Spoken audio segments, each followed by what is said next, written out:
तो क्या स्मृति ईरानी होंगी बीजेपी का सीएम चेहरा? क्या स्मृति ईरानी पर दिल्ली में बीजेपी खेलने जा रही है बड़ा दांव? दर्शकों, दिल्ली में विधानसभा चुनाव की तैयारियां भारतीय जनता पार्टी शुरू कर चुकी है, लेकिन जहां एक तरफ अरविंद केजरीवाल महिला वोटर्स को साधने के लिए कई योजनाएं ला रहे हैं, कई ऐलान कर रहे हैं, तो वहीं दूसरी तरफ देखा जाए तो भारतीय जनता पार्टी के सामने एक बड़ा सवाल यह है कि अरविंद केजरीवाल के कोर वोटर्स जो कि महिला वोटर्स हैं, उनको अपनी तरफ कैसे शिफ्ट किया जाए। और इसी कड़ी में पर्दे के पीछे इस बात की तैयारी हो रही है कि महिला मुख्यमंत्री चेहरा घोषित किया जाए, और इसमें सबसे बड़ा नाम राहुल गांधी को अमेठी में पटखनी देने वाली स्मृति ईरानी, जो कि मुखरता के साथ जिस तरीके से कहीं ना कहीं प्रदर्शन करती हैं या सवालों को उठाती हैं, तो कहीं ना कहीं उनके राजनीतिक कद को देखते हुए मुख्यमंत्री चेहरे की दावेदारी मानी जा रही है। ऐसे में बड़ा सवाल यह है कि क्या स्मृति ईरानी को मुख्यमंत्री चेहरा घोषित करने के बाद भारतीय जनता पार्टी की तरफ महिला वोट बैंक शिफ्ट होता हुआ नजर आएगा? क्या भारतीय जनता पार्टी दिल्ली में राजनीतिक इतिहास बदलने वाली है? इस मुद्दे पर बातचीत करेंगे। मेरे साथ अमन सर मौजूद हैं। सर, जिस तरीके से अरविंद केजरीवाल की पार्टी लगातार महिलाओं के लिए कई योजनाओं का ऐलान कर रही है, कई तरह के स्कीम लाए जा रहे हैं, लेकिन दूसरी तरफ भारतीय जनता पार्टी के सामने बड़ा सवाल है कि महिला वोटर्स को कैसे अपनी तरफ खींचा जाए। कहीं ना कहीं स्मृति ईरानी पर अगर भारतीय जनता पार्टी ये दाव खेलती है, जो कि पर्दे के पीछे लगातार इस बात की तैयारी चल रही है, क्या लगता है आपको कि बड़ा फायदा मिल सकता है? देखिए, जाहिर बात है कि यहाँ पर अगर बीजेपी के लिहाज से देखा जाए तो बीजेपी 25-30 सालों से सत्ता से बाहर है दिल्ली से, और ऐसे में उनकी जो छटपटाहट है, जो उतावलापन है, वो दिखाई पड़ता। आप देखिए, रमेश बिधूड़ी एक बड़ा चेहरा बीजेपी का, और लगातार कह सकते हैं चर्चाओं में रहने वाले, और चर्चाओं में भी इसलिए कि अपने विवादित जो बयान है, जो कह सकते हैं बेतुकी बयानबाजी है, उसको लेकर अमूमन वो सुर्खियों में आ जाते हैं। अभी भी आप देखिए, आतिशी को लेकर जो मौजूदा मुख्यमंत्री है, महिला मुख्यमंत्री हैं, उनको लेकर कहते हुए नजर आते हैं कि भाई उन्होंने तो अपने पिता को बदल लिया, यानी कि अपना सरनेम जिस तरह से कह सकते हैं उसको लेकर उन्होंने टिप्पणी की है। जाहिर बात है कि देखिए, आप मुद्दों की राजनीति करिए सिराज, और मुद्दों के तहत ही आप चुनाव जीत सकते हैं। आप देखिए, जिस तरह से हम आम आदमी पार्टी की बात करें तो लगातार योजनाओं पर योजनाएं लेकर आ रही हैं। आप देखिए, चाहे महिला सम्मान योजना हो, संजीवनी योजना हो, ग्रंथी पुजारियों को पैसे देने की बात हो, अंबेडकर सम्मान योजना की बात हो, ये जो तमाम बातें ये कहीं ना कहीं बीजेपी को शायद आखिर रही हैं। बीजेपी के पास कोई ऐसे मुद्दे नहीं हैं जिसको वो दिल्ली में सामने रख सके, इसीलिए इस तरह की उलझुल बयानबाजी जो है वो बीजेपी की तरफ से होती हुई दिखाई पड़ती है। अब आपने जो जिक्र किया है कि भाई क्या स्मृति ईरानी मुख्यमंत्री पद का चेहरा हो सकती है दिल्ली में, क्योंकि अभी तक दिल्ली में बीजेपी की तरफ से किसी भी चेहरे का अनाउंसमेंट नहीं हुआ है। और बड़ी बात तो ये भी है कि बीजेपी की तरफ से अभी आई थिंक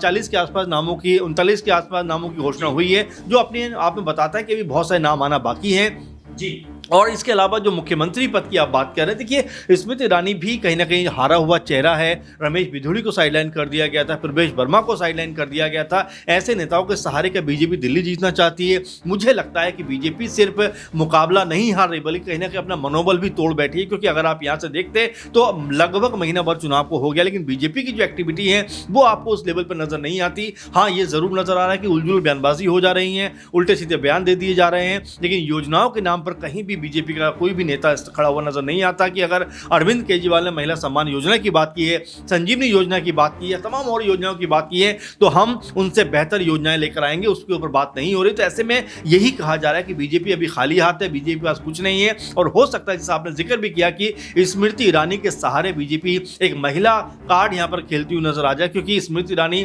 हमेशा मुखर होकर बोलती है, लेकिन हैरानी होती है कि जब कह सकते हैं एक महिला मुख्यमंत्री के खिलाफ रमेश बिधूड़ी जैसे बीजेपी के बड़े नेता कोई खराब टिप्पणी करते हैं, तो आखिर उसके ऊपर स्मृति ईरानी चुप क्यों रहती हैं? कहीं ना कहीं ये सवाल भी उनसे पूछा जा सकता है। लेकिन यही कहा जा सकता है कि भाई दिल्ली में बीजेपी अगर सत्ता में आना चाहती है तो एक बड़े नेता की जरूरत दिल्ली में उसको है, क्योंकि मुख्यमंत्री फेस दिल्ली में कहीं ना कहीं ऐसा लगता है कि बीजेपी के पास नजर नहीं आता। अब तक 2-3 ट्रायल बीजेपी कर चुकी है। आप देखिए, चाहे किरण बेदी की बात करें या हम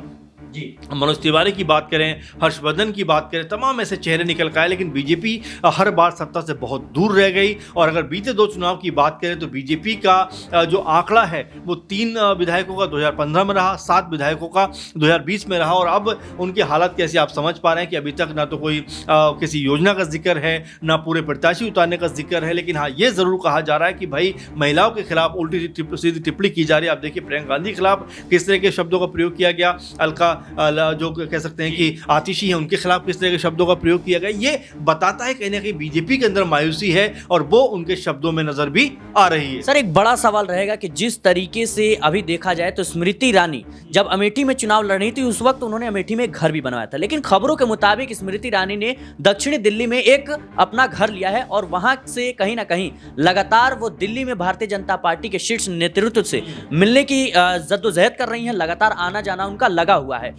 और इसको देखते हुए राजनीतिक गलियारों में इस बात की चर्चा हो रही कि वो मुख्यमंत्री चेहरे की रेस में है, यानी मुख्यमंत्री चेहरा बन सकती हैं। क्या ये जो संकेत मिल रहे हैं ये सही साबित होती है? देखिए, जाहिर बात है कि हर एक नेता कहीं ना कहीं पार्टी का प्लान होता है, उसको किस तरह प्लान किया जाए, किस तरह से आगे बढ़ाया जाए। वैसे में क्या स्मृति ईरानी वो चेहरा है जो बीजेपी को जीत दिला सकती है? पहले बात तो बड़ा सवाल ये बन जाता है सिराज की, क्या स्मृति के चेहरे के ऊपर बीजेपी चुनाव लड़ना चाहेगी जो हाल फिलहाल में अमेठी चुनाव हार कर आई है? तो ये अपने आप में कहीं ना कहीं वजह बनता है कि भाई आप भले ही बड़ी नेता रही हो, राहुल गांधी को आपने हराया हो, लेकिन आप भी वहां से खुद हार के आ रही हो, एक बार राहुल गांधी से भी आप हारी हो, तो इसका मतलब ये नहीं कि 3 चुनाव में अगर एक में जीती हो तो बहुत बड़ी नेता बन जाती हो या कोई मैजिक क्रिएट करती हो आप नजर आती हो। हाँ, ये जरूर कहा जाएगा कि पीएम जो आप तो कह सकते हैं कि स्वर्गीय मनमोहन सिंह जी को जिस तरह चुनियां भेजी जाती थी, जिस तरह से उनका कह सकते हैं कि सवाल पूछे जाते थे, लेकिन अभी सरकार में जब सिलेंडर के दाम 1100-1200 हो जाते हैं तब उन्हें कोई चीज़ याद नहीं आती। महंगाई के ऊपर लगातार वो पीएम मनमोहन सिंह से उस समय दिवंगत से सवाल किया करती थी, दिवंगत मनमोहन सिंह जी से कि भाई इतनी महंगाई क्यों बढ़ रही है। तो ये तमाम जो पहलू हैं, तमाम जो कह सकते हैं प्रश्न हैं जो अब भी उठ के सामने आ रहे हैं कि भाई हर चीज़ के दाम इतने बढ़ गए, तो अब आखिर स्मृति ईरानी कहाँ हैं? और अगर दिल्ली में वो आती है, देखिए दिल्ली में सीधी सीधी बात है सिराज की, यहाँ पर मुद्दों की राजनीति होती है। अब आप देखिए आम आदमी पार्टी को लेकर जब मैं ग्राउंड पे लोगों से बात करता हूँ तो उनका सीधा सीधा एक कहना है कि भाई आम आदमी पार्टी को वो इसलिए वोट देना चाहते हैं कि आम आदमी पार्टी जो है वो जात धर्म की बात नहीं करती, आम आदमी पार्टी जो है वो धर्म को लेकर आगे नहीं बढ़ती बल्कि विकास को लेकर आगे बढ़ती है, बल्कि जो राज्य में काम होना चाहिए उसको लेकर आगे बढ़ती है, अच्छी शिक्षा के बारे में बात करती है, बेहतर स्वास्थ्य के बारे में बात करती है, महिलाओं की चिंता करती है, पुजारी ग्रंथियों को भी कहने के पैसे देने की बात करती है, यानी कि ओवरऑल विकास के ऊपर बात करती है। अगर धर्म का भी उसमें कोई एंगल आता है तो वो भी कहीं ना कहीं डेवलपमेंट के आधार पर ही दिखाई पड़ता है, जबकि बीजेपी जो है वो हमेशा आप देखिए हिंदू मुस्लिम के कह सकते हैं कि इन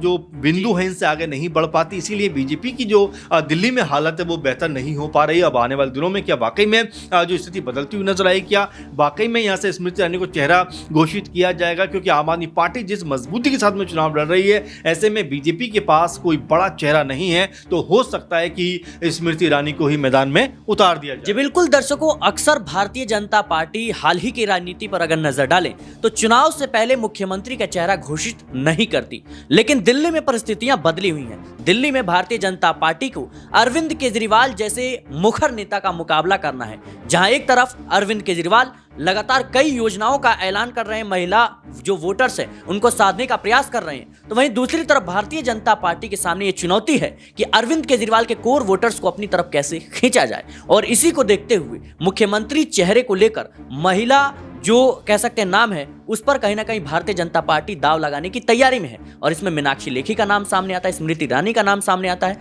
लेकिन माना यह जा रहा है कि स्मृति ईरानी को मुख्यमंत्री चेहरा भारतीय जनता पार्टी बना सकती है, वो रेस में सबसे आगे हैं। हालांकि प्रवेश वर्मा, रमेश बिधूड़ी जैसे नेता भी इस रेस में शामिल हैं, लेकिन स्मृति ईरानी की संभावनाएं ज्यादा लग रही हैं। अब देखना होगा दिल्ली की राजनीति में भारतीय जनता पार्टी क्या वाकई में स्मृति ईरानी के सहारे कोई कमाल कर पाएगी या फिर नहीं। फिलहाल के लिए इस रिपोर्ट में इतना ही। देश और दुनिया की तमाम खबरों के लिए बने रहे नेक्स्ट 9 न्यूज के साथ।